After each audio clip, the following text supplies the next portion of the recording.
It's exactly what it is. It's about the fact that tools and technology, there's a quote that Stephen Covey often uses, and it's one of my favorite Stephen Covey quotes. It's an old one. He says that technology and tools are helpful and useful when they are your servant and not your master. And what that tells us is that so often we get great tools. My brother will tell you that there isn't a piece of technology that exists that I haven't already owned and already have in a box that I no longer use. Because what happens is we acquire technology with the sense that this is the tool that's going to change my life. And then we learn that it doesn't change my life. In fact, it makes my life worse. And then we find the solution is the next piece of technology.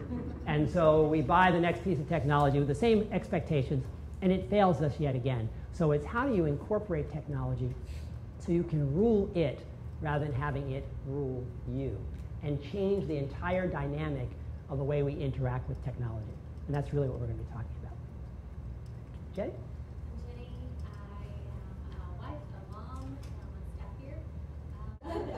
It's interesting you should say that, Jenny, because we're going to talk today about decision management.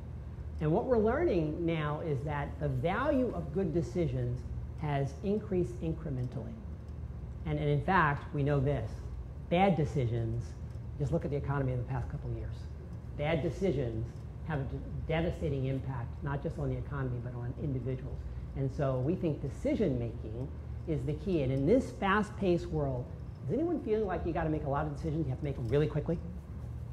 So what's the tendency when you make a lot of decisions really quickly? What's the probability that they be good decisions? Right? Yeah, it's really low, right? So we've got to learn how to make good decisions. We're going to be talking about decision management today. Hi. I'm Angie. I'm a wife, a mom, and I work here. Got it again. But in the movie Dune, they talked about a concept that comes from the spice. And in this movie, they say the spice allows you to travel without moving. And I've always found that to be an interesting concept, traveling without moving. And I now realize what it is. You see, the spice is a smartphone. It's the ability to be in one physical place while my mind is in another place completely. It's the ability to pretend that I'm actually looking at you while I type onto a different device. And you ever find yourself doing this? Oh, no, it's fine. Yeah, fine. I'm listening to you. Yeah. Right? Think about that. We know that we're not wired to do this. And in fact, I think we're being buried alive. We're being buried alive by technology. We're being buried alive by the choices we've let into our lives. You know, it's interesting. As much as I love Apple products and as much as I love the Apple Store, no one makes you go there. I don't know if you know that, but they don't drag you in. Now, some of us go and we hang out there. I mean, I'm a visitor. I hang out in the Apple Store. I mean, I know they don't have anything new, but I like to hang out there. And every time I go there, I'm looking for some new piece of technology that I can kind of get real excited and ramped up about. I'm going to bring it into my life. As I look around this room, think about what that's doing to your brain. What's interesting is that we now know that average knowledge workers, if you will, and we use that term kind of lightly, knowledge workers, conceptual workers. Basically, I'm describing people who get to choose what they do with their time. Pretty much everybody in this room. People who get to choose what they do with their time. They're now being interrupted roughly every 11 minutes or less. Wow. Every 11 minutes or less. You're going to hear later about kind of the sense that we talk about ADD being so popular, and we've all heard that. You know, it's so many people have ADD, and in fact, I don't call it ADD anymore. Now I call it ADOS, and it kind of goes like this. It's called attention deficit. Oh, shiny. Because we can't maintain a complete thought any longer because we're so attracted to everything else. You know, and in my work every day, I work with audiences around the country and around the world, and I find myself recognizing that people will pay attention to anything that's at least more interesting than you. And you know what? Everyone's got one of them in their pocket. And so if there's a moment, in fact, let me just ask you this. How many of you are kind of jonesing right now for an email or a text?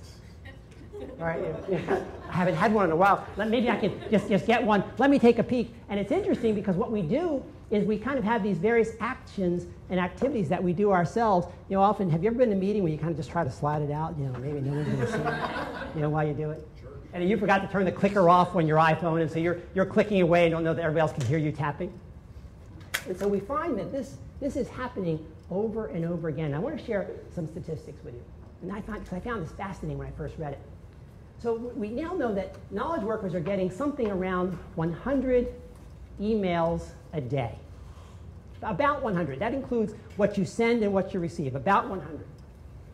And I want you to think about this for me. We'll do some quick math. So let's just imagine that you're so smart and you're so talented, you can handle every one of them in 2 minutes. Right? I mean, let's just kind of go with that. Right? Now, Lynn, you go, no, you can't, but that's okay. But let's go with it taking 2 minutes. How many minutes a day do you spend on email using my simple calculation? 200. So what, 200 minutes? 200 minutes. How much time of your day is that? More than 3 hours?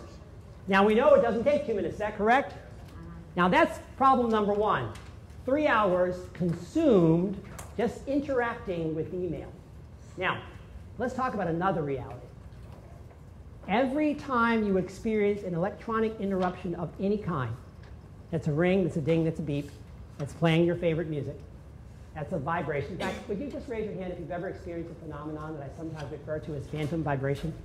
Isn't that doesn't that suggest to you that there's a severe problem when you are responding to something that hasn't even happened?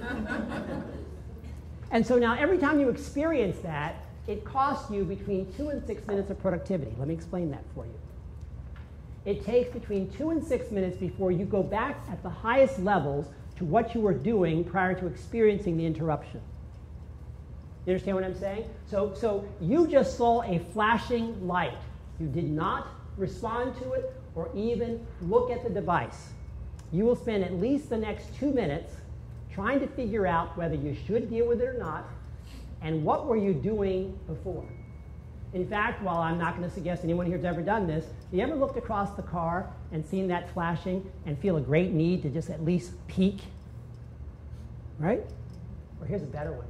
You ever wake up first thing in the morning and the first thing you did was grab your smartphone? First of all, I think that suggests a number of biological problems, but I'm not going to deal with that. That's so that we can read the daily. So we can read the what?